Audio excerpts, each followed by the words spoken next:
Halo semuanya, perkenalkan, namaku Hansa Diani Syafa, biasa dipanggil Syafa.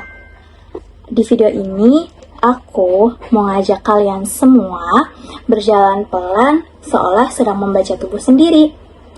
Karena aku mau ngajak kalian untuk memahami satu kondisi kesehatan yang sering kita anggap sepele, tetapi diam-diam bisa mencuri energi dari banyak orang setiap harinya. Kondisi itu dinamai anemia. Banyak orang mungkin merasa lemas, pusing, atau bahkan wajahnya terlihat pucat, lalu menganggap itu hanya sebagai tanda kelelahan biasa saja.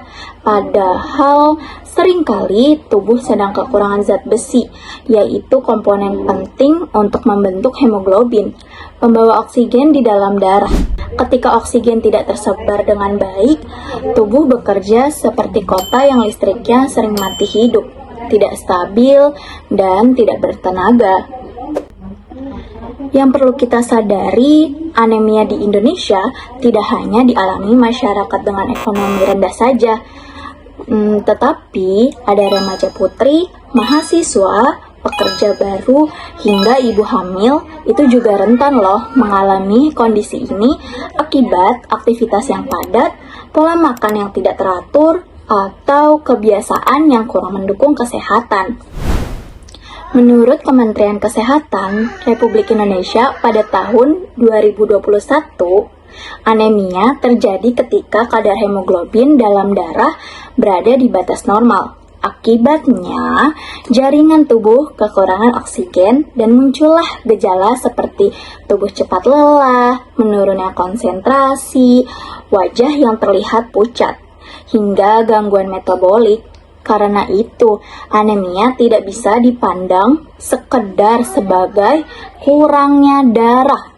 Kondisi ini menggambarkan ketidakseimbangan gizi, pengaruh gaya hidup modern, dan kurangnya perhatian kita pada kebutuhan tubuh sendiri.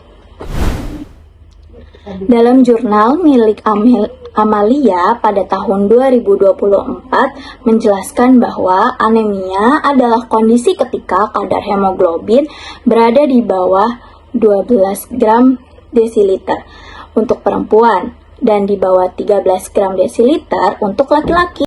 Hemoglobin inilah yang membawa oksigen ke seluruh tubuh. Sehingga jika kadarnya rendah, tubuh mulai kekurangan energi. Di Indonesia sendiri, jenis anemia yang paling sering terjadi adalah anemia definisi zat besi. Biasanya dipicu kurangnya konsumsi daging merah, hati ayam, atau sayuran hijau, serta kehilangan darah akibat menstruasi yang berat. Dalam jurnal Helmiati tahun 2023 menekankan bahwa pemeriksaan ferritin penting dilakukan untuk melihat cadangan zat besi dalam tubuh.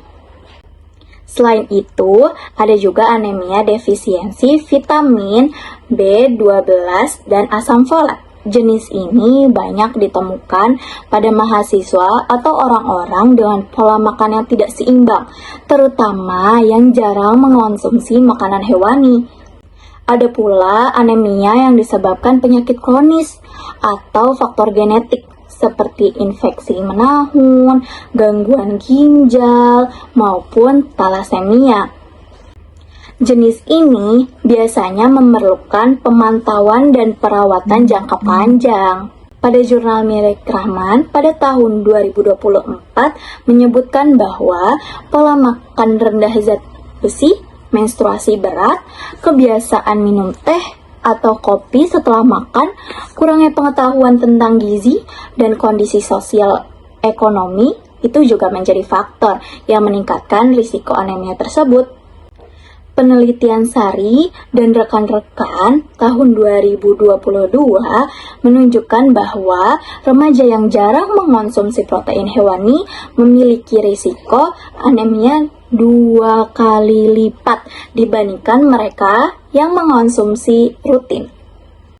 Sebenarnya, cara mencegah anemia itu tidak rumit loh teman-teman. Mengonsumsi makanan kaya zat besi seperti daging merah, ikan, hati ayam, sayuran hijau, dan kacang-kacangan adalah langkah awalnya. Agar penyerapan zat besi lebih optimal, makanan tersebut sebaiknya dikombinasikan dengan vitamin C, seperti jeruk, jambu biji, atau tomat. Menghindari teh dan kopi setelah makan itu juga sangat disarankan karena kandungan tanin dalam minuman tersebut dapat menghambat penyerapan zat gizi. Rutin mengonsumsi tablet tambah darah juga sangat penting, terutama bagi remaja putri dan ibu hamil. Selain itu, menjaga kualitas tidur, olahraga teratur, dan pemeriksaan kadar hemoglobin secara berkala dapat membantu cegah anemia sejak dini loh. Nah, pada akhirnya anemia itu bukan soal kurangnya darah. Ini adalah indikator keseimbangan gizi, kesehatan fisik, dan kualitas hidup seseorang. Dengan edukasi yang tepat, kebijakan pemerintah yang kuat, serta kesadaran diri sendiri untuk menjaga pola makan dan gaya hidup sehat, kita bisa membangun generasi Indonesia yang kuat, sehat, dan bebas anemia. Nah, itu dia tentang anemia. Terima kasih sudah menonton video aku. Aku Kansa Diani Musyafa. Sampai jumpa di video selanjutnya. Dadah!